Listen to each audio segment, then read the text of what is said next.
After years of waiting, the whispers about a Tesla Model S and X refresh are finally giving way to concrete leaks. But if you're expecting a radical redesign like the Model 3 Highland or a full Model Y style overhaul with a new front light bar, you might be surprised. Let's get into it. All right, welcome back to the channel. Dan here from Northern Tesla.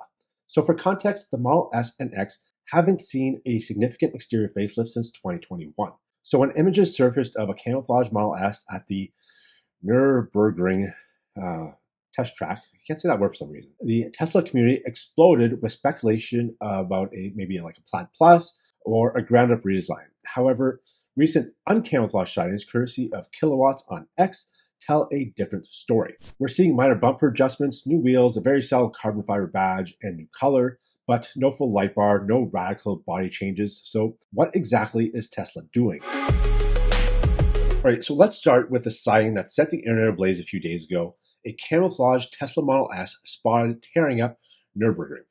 I actually said it right. Look at that. Look at that. For those unfamiliar, Nürburgring is one of the most brutal and unforgiving racetracks in the world. A true test of a car's performance, handling, brakes, and aerodynamics. When a manufacturer sends a car there, especially under wraps, it typically signals some serious performance or chassis development. Now, for the Model S, this could mean several things. Are they preparing a new, maybe like a Plaid Plus variant that was, promised years ago? Or perhaps fine-tuning the existing Plaid suspension and braking for even better track capabilities? Who knows? Looking closely at the camouflage car, we can see what appears to be larger, more aggressive brake calipers, hinting at enhanced stopping power. There are also subtle aerodynamic elements like what looks like a front lip spoiler and a revised diffuser at the rear. However, it's crucial to distinguish between performance refinement and a full aesthetic redesign. While these Nürburgring tests are exciting for performance enthusiasts, the camouflage itself, covering really only specific areas like the bumpers and sills, suggest that targeted updates rather than a ground-up exterior overhaul is what's going to happen. But there's more. The wraps are off. Thanks to a major leak, we're getting our first clear look at what potentially could be the refreshed Model S and X. While the Nürburgring car hinted at performance, recent uncamouflaged photos generously shared by Kilowatts on X give us our clearest look at yet the actual design changes. And this is where it gets interesting because the changes are indeed subtle. Don't expect a radical departure like the Model 3 refresh and most recently the Y refresh, which brought a full front light bar and completely redesigned taillights with the indirect glow. Instead, the Model S and X appear to be receiving what we call a mid-cycle refresh, which is what traditional auto industry terms. Tastefully tweaks rather than a complete makeover. Specifically, we're seeing minor revisions to the front and rear bumpers. They look slightly resculpted, perhaps for a better aerodynamic and a more aggressive kind of look. One very subtle yet premium touch is a carbon fiber inlet integrated in the front Tesla badge.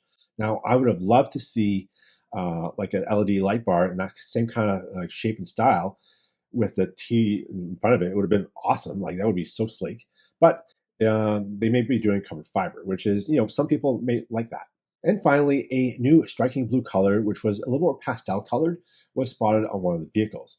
Now, a lot of people are thinking this is a wrap, but it kind of looks like factory paint. So moving inside, the refresh promises some much anticipated quality of life upgrades that many current owners have been requesting.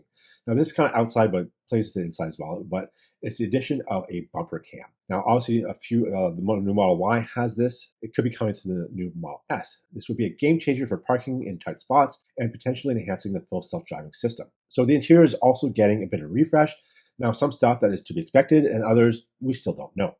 The most obvious upgrade is going to be the ambient lighting. Every other Tesla has it. Therefore, it's a no-brainer that the Model S and X will get it too. And that's probably why they didn't go through too much trouble of hiding it. Now, there are also whispers of potentially a bigger or redesigned center screen. It's hard to tell in the photos, but it does look slightly bigger, possibly in terms of same size as the Cybertruck. Now, combined, these interior enhancements seem to be aimed at making the Model S and X even more comfortable, convenient, and bring it, like I said, in line with all the other cars. What we obviously don't know is if there's any updates to the sound system or perhaps acoustic glass, like in the Model Y refresh. And we can't tell from photos whether it's going to get the steer-by-wire or 48-volt architecture from the Cybertruck. And another thing to note is that it does have a round wheel. Now, I will die on this hill. The yoke is far superior. So if these leaks are accurate, why is Tesla opting for subtle tweaks on its flagship Model S and X instead of a full-blown radical redesign akin to the new Model 3 and Y, or even Cybertruck for that matter? There's a few compelling reasons. Firstly, the current Model S and X design, up until the release of the new Y, was still widely regarded as modern and fit the Tesla ecosystem. These cars came out in 2021, so it's not that long ago. Secondly, Tesla's engineering resources might be heavily focused on next-generation vehicles like the robotaxi, and hey, maybe a cheaper model.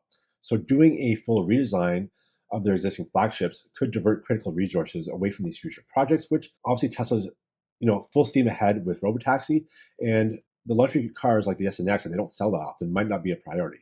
Lars Moravi did say on a Ride the Lightning podcast that the Model S would get some love.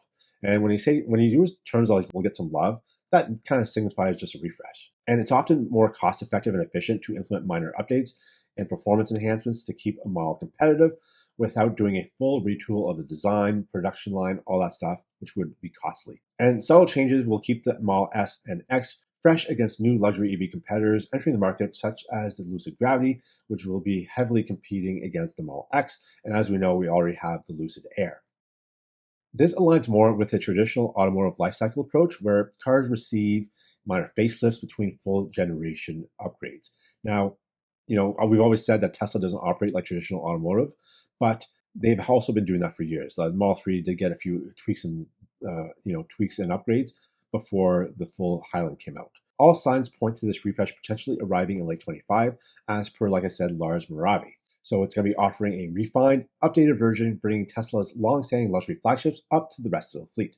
And I think that's what's the most important part here, is not so much that we're getting a new car, but when you look at the Model 3 and Y right now, it's probably Tesla's best vehicles. So why would you pay, a lot more money for an S and the X when the 3 and the Y have the better tech, the better engineering, and all that stuff? They're just kind of bringing the Model S and X in line with the 3 and the Y.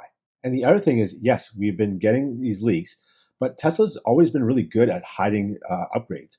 And the fact that they let this car out completely in the wild, so yes, they hid the ambient lighting, but everyone knows it's going to get ambient lighting. But so maybe the rest of the car is completely hidden and there's going to be completely new redesign. Who knows?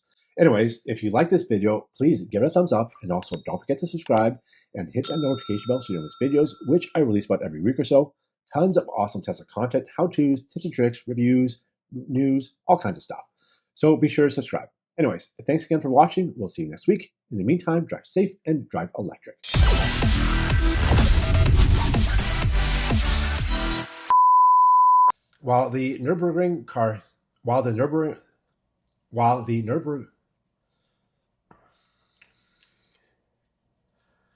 However, it's crucial to